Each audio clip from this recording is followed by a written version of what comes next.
externally. It'll feel like Socket? socket. I'd be a radiator. Oh, good. Okay. Is that the new way to get high? You said Electroconvulsive therapy here. you said you didn't want to keep the patient during anesthesia for long periods of time. What's the negative implication of keeping someone chronically during for anesthesia? One of the things, you're immobilizing them. Okay. Yeah. Now, are you guys aware of any of the potential hazards or complications related to immobilization? What? Okay. Atrophy is kind of pretty far out. Yeah, too far. Okay. But you can still get nerve damage, okay, which will limit a patient's function.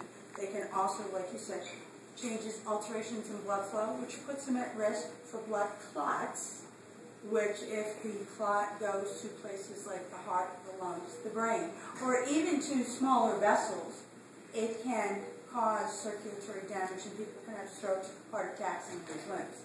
Okay, what we call ischemic limbs. The other things are that you can get excessive secretions in the patient's lungs because they're not actually breathing on their own. They're being mechanically ventilated. The other big thing is that they can get pressure sores. Okay? Patients lose their protective reflexes when they're anesthetized. So the goal is for them not to be in pain.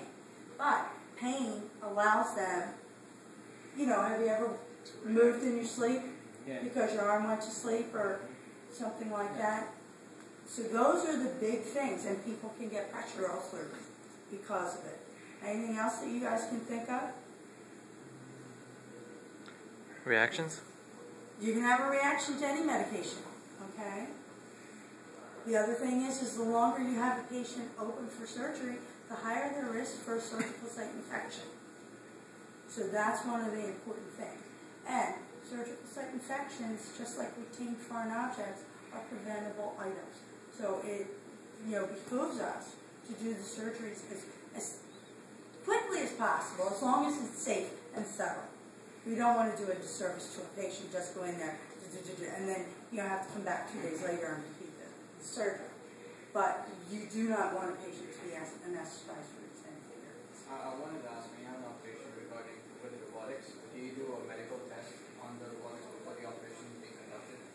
A test run on the robotic system? Well, the robot goes through its own self-test. Okay. Can it break and get screwed up during the procedure? Absolutely. It's Murphy's Law. If it can happen, it will happen. Just we pray that it happens infrequently, and we also pray that it's not us that's there. Is that why they have like the redundant pulleys, so you can lose one or two of them during the procedure if it still works? Pulleys? No, they're not redundant. Someone said, I think in class they talked that like you could have one or two of them fail, and it would still be at enough accuracy. RIA robotic arm. Oh, okay. There's two redundant.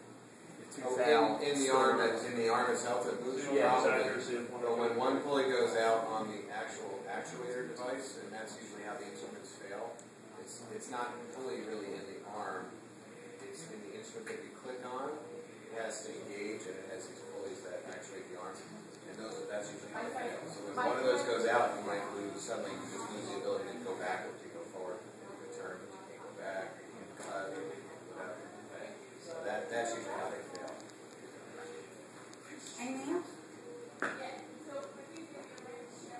If you think of anything, just write it down before you come into the operating room. Do you have any teaching instruments for the robot? Like any? I don't have anything for the robot. Nothing.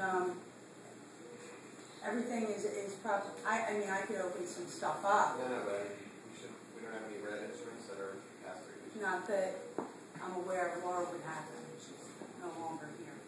So, but we'll make sure we get them into.